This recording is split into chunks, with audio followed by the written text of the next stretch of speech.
Impression materials.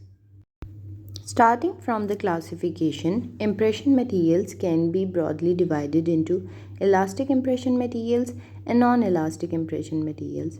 Elastic materials gives us fine details of the gingival undercut areas, whereas non-elastic materials gives us poor details of the gingival undercuts. Elastic materials can be further classified as hydrocolloids and elastomers. Hydrocolloids are reversible, that is agar, and irreversible, that is alginate.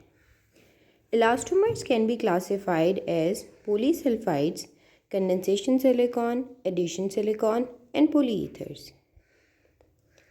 Non-elastic materials are impression plaster, impression compound, zinc oxide eugenol paste, and impression wax.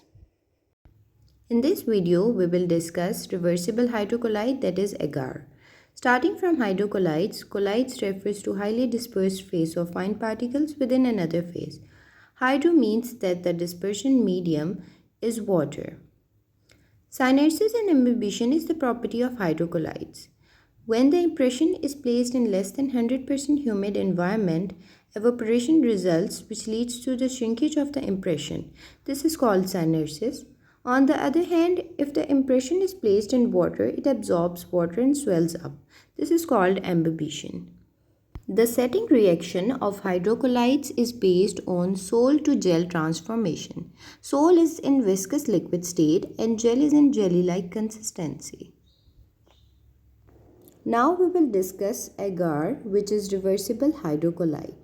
Starting from its composition, it contains agar, which provides dispersed phase of sol fibrils to form gel, potassium sulfate, which acts as a gypsum hardener, borax, which gives strength to the impression.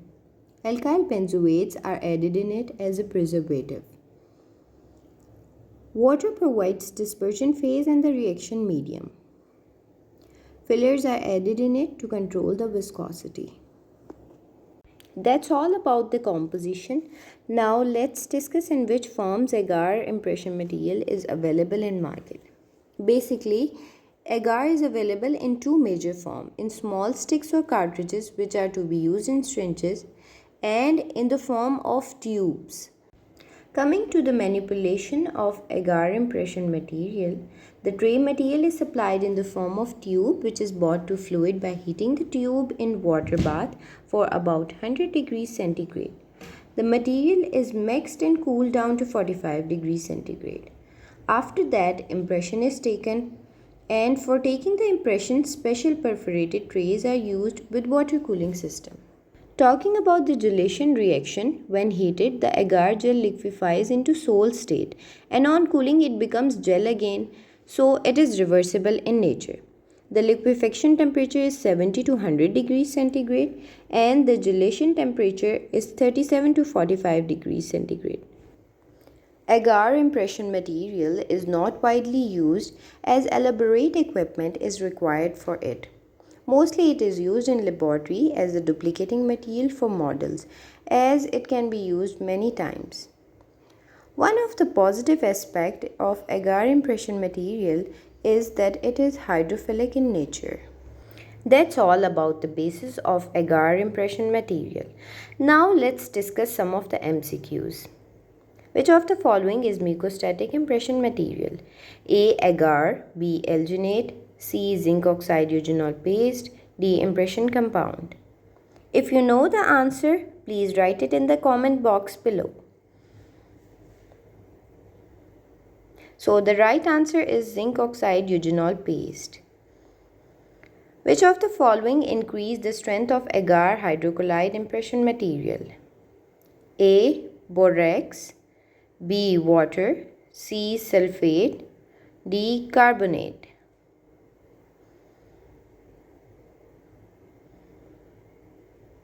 So the right answer is borax. A student wants to duplicate model in laboratory. Which impression material he should choose? A. Alginate, B. Agar, C. Impression compound, D. Impression plaster. Kindly write in the comment box if you know the answer. So the right answer is B, agar.